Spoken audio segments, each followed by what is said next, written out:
Alright, it's time for week 8 of NXT versus AEW, and man, if you missed these shows tonight, you missed some really good shows. There was a lot of good stuff here. So, let's go ahead, kick things off with AEW. They started things off for the opener with Nick Jackson versus Phoenix. They explained that Matt Jackson wasn't there because of what happened last week, which is fine, but I'm pretty sure last week I saw Nick Jackson walk out, or at least, get up from that powerbomb through the stage, so it's kind of weird for him not to be here because of that when we saw him get up himself. But anyways, Nick Jackson versus Phoenix, and this was an awesome match. This was great, action-packed, bunch of counters, and Phoenix actually won. I wasn't expecting that. He won with an awesome, I don't know what to call it, it would look like a muscle buster into a slam. Whatever he calls it, that was a cool move, and that was a great match. And afterwards, Nick Jackson extends his hand for the handshake, and I'm thinking, oh, what's gonna happen here? Is he gonna shake the hand or not? Because I'm pretty sure Lucha Bros are heels, so if he shakes his hand, is he no longer a heel? Lucha Bros are back to being faces.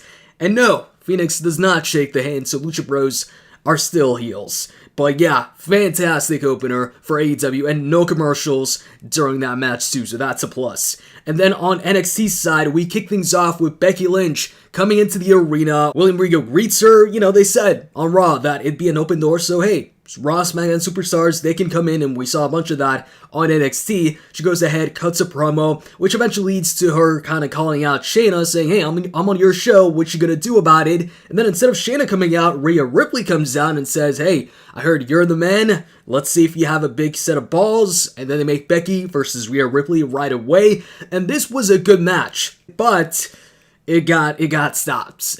Basically, Shayna and her girls go ahead, get involved, and that causes a no contest. The heels fight the faces, but eventually Becky and Rhea Ripley chase them off and get the better hand or the advantage. Cool opener, and the crowd was actually behind Becky initially, but then when she brought up Shayna, they were clearly behind Shayna more than they were Becky, supporting the actual current NXT superstars over past NXT stars. As far as AEW versus NXT here in the opener, I've got to give it to AEW, and plus, there was a commercial during this match, and this match didn't have a finish. It ended in a no contest. AEW had no commercials during the opener. Fantastic match and amazing finish. So AEW gets the opener point. And then when it comes to the mid-card, I'm going to once again go over the good, the bad, and the indifferent for both shows. So let's start with AEW. The good, Shida beat Bria to become the #1 contender for the Women's Championship. So I thought this was the right result, the right person won here, because we've already seen Bria versus Riho, and if you ask me, it wasn't that great. I'd much rather see Shida versus Riho. We'll see how that turns out. So good result there, but keep in mind I'm talking about the result here, I'll get back to that later. And then despite me not liking the Dark Order, I like their video packages where they're pretty much recruiting anybody, they're recruiting neckbeards, so for you fanboys out there that come in during these videos and are like, oh, what are you talking about, you're clearly biased, this show clearly won, AEW is so much better, any show AEW wins. Looks like they're recruiting you guys, so maybe you can stop playing World of Warcraft and go ahead and look into that.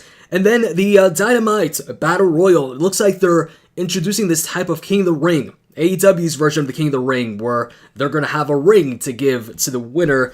And basically, the two last people in the Battle Royale would go ahead and move on next week to face off to see who wins that. And with MJF and Adam Page in there, it was predictable that it was going to be those two as the final two, but despite that, I thought it was a fun little match, and I'm looking forward to the match next week. I'm thinking MJF wins that. And then we get the Jericho segment. Now here's the thing with this. I didn't think this was as good as the Jericho promos that we've seen the past couple of weeks, but I did enjoy it, and it really picked up once SCU also came in, and they started to try and get Jericho to make the match sooner between Scorpio Sky and Jericho, and then make it into a championship match. Just the entire thing, I enjoyed it, and then the brawl afterwards, and then the Judas effect that Jericho hit was probably the best Judas effect that he's ever hit since bringing in the move. And then finally, what I noted as the last of the good on the show in the mid-card, Private Party versus Proud and Powerful, the finish of the match, and then Dustin Rhodes coming out at the end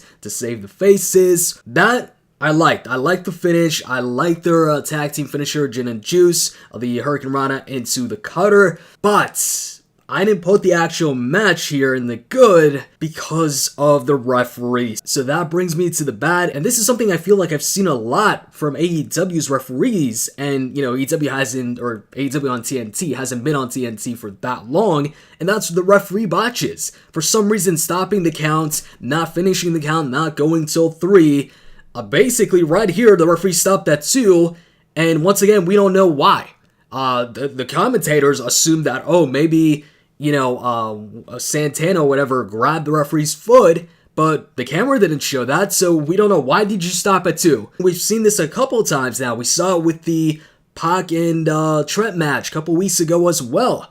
So, yeah, that kind of messed things up there. As far as the indifferent, the Shida versus Bria match, Luchasaurus versus the Librarian, it was just a squash match. I mean, it was the right thing to do. Luchasaurus should win. Librarian should not be beating up Luchasaurus, but it's just a squash match. So I'm not really going to give a squash match a good unless it's like a crazy good squash match. I'm not going to go ahead and recommend somebody watch a show because of a squash match. And I mean, the Librarian gimmick sucks. So yeah. Now, moving on to NXT. So, NXT's good. Ricochet versus Matt Riddle. Alright, this was cool. This was some really cool back and forth action here, and it started off really fast as well. And this had my attention on a lot more than the Bria versus Shida match, because both of them were going on at the same time. And hey, I like the back and forth action. I like some of the counters, like the shooting star press into the submission. Eventually, it leads to a roll-up win for Matt Riddle. So alright, NXT gets the win here. I'm fine with that. And then, SmackDown, man, Cesaro comes in, and after the match, we see one of the craziest spots where Ricochet goes ahead and jumps from the top rope in the ring to the outside into the crowd onto Cesaro. That was insane. That was a highlight for sure. So that was definitely good. That whole thing, the match and the post-match action with SmackDown attacking as well. And then also the good for sure, the tag team match between the Revival versus Undisputed Era. Despite this being probably the WWE kind of giving the fans, this match because they took away this match kind of from Survivor Series and put the New Day instead. So I think this is kind of to make up for it. And hey, this was an amazing tag team match. Makes you wonder what they could have put on with the Revival in there in that triple threat match at Survivor Series. Love this. And then Dakota Kai versus Kaylee. I thought this was a solid match. Nothing amazing or anything like that. And then afterwards, you get a brawl. Now, during the brawl, I actually mistook Kairi Sane for a returning Nikki Bella because of what she was wearing. She had the red cap and the red cutoff shirt, just like Nikki used to have. So I was like, whoa, is that Nikki? But then I was like, oh, okay, no, it's Kairi Sane. But yeah, that was cool too. And then another great tag team match, War Raiders versus Forgotten Sons. And I wasn't really excited once I saw this was going to take place because I'm not a fan of Gunner, said this before, and I'm not a fan of, his stable either, but they put on a good match. I was impressed with this as well, and I'm happy that the right team won, Viking Raiders. And then when it comes to the bad and indifferent, I didn't put anything in there. I pretty much felt everything was good with NXT's mid-card. So for the mid-card, gotta get the point to NXT. So that's 1-1 now. And for the main events, so let's start it off with AEW. They had Jon Moxley versus Darby Allin. Now this was announced last week and I was looking forward to this, and man, this definitely delivered. Right off the bat, before the bell even rings, out of nowhere, Darby Allin hits a suicide dive on Jon Moxley. This was just a cool match, man, to showcase both Jon Moxley and Darby Allin. Now, Darby went ahead and brought the body bag once again, and once again, he got put in his own body bag and beat up, just like he did in that match against Cody a while back. So yeah, I think Darby should, maybe keep the body bag in the bag, just don't bring it out anymore. You just end up getting beat up in your own body bag. And he went ahead and front flip out of the paradigm shift. I thought that was a cool counter. He went for that coffin drop, and this was another cool counter when Jon Moxley counters the coffin drop into a sleeper hold, and then Darby Allin counters that into a cover, which Jon Moxley kicks out of, and then the crazy finish, the paradigm shift from the top rope. That was a crazy finish, and Jon Moxley wins. Thought the right guy won. Thought this match was awesome. Nothing bad to say about this. No complaints about the main event on AEW's side. This was cool.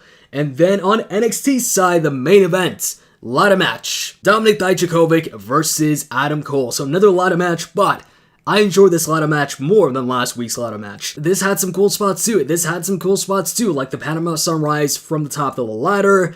And then you had Dijakovic towards the end of the match. Well, at the end of the match, being put through the ladder when Adam Cole just hits him with the briefcase. Dijakovic falls through the ladder. Adam Cole grabs that briefcase, so they've got the advantage at War Games. So then at this point, I'm like, oh, both shows put on some good main events.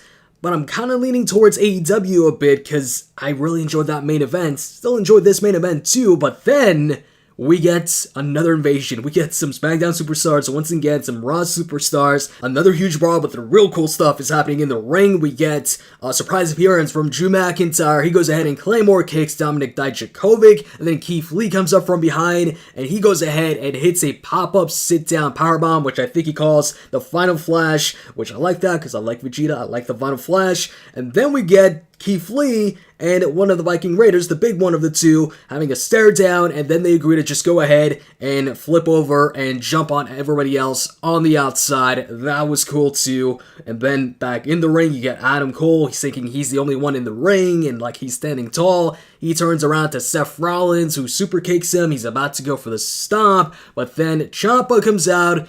And then he goes ahead and first off knees Adam Cole, gets in the ring, him and Seth go at it, trading blows, and that ends the show. We don't get like a winner of the brawl between those two, because I'm guessing they ran out of time. USA was like, alright, enough, we gave you guys a couple minutes more, we gotta cut or move on to the next show. But that's what gave NXT the win for me. That brawl at the end, that added to the main event of NXT. So NXT for me wins the main event, so that means AEW wins the opener, NXT wins the mid-card and the main event. So 2 points for NXT, that means they win once again. Now watch AEW fanboys come in and be like, oh, what are you talking about? AEW won again, AEW always wins. Hey, look, you win some, you lose some. I thought AEW won most shows last month, but this month I feel like NXT started things off strong by winning the first 3 shows. But watch them call me biased once again. What, my bias changes every month or every couple weeks? Anyways, hope you guys enjoyed this. If you did, click the like button, let me know what you thought of the shows, and I'm out. See ya.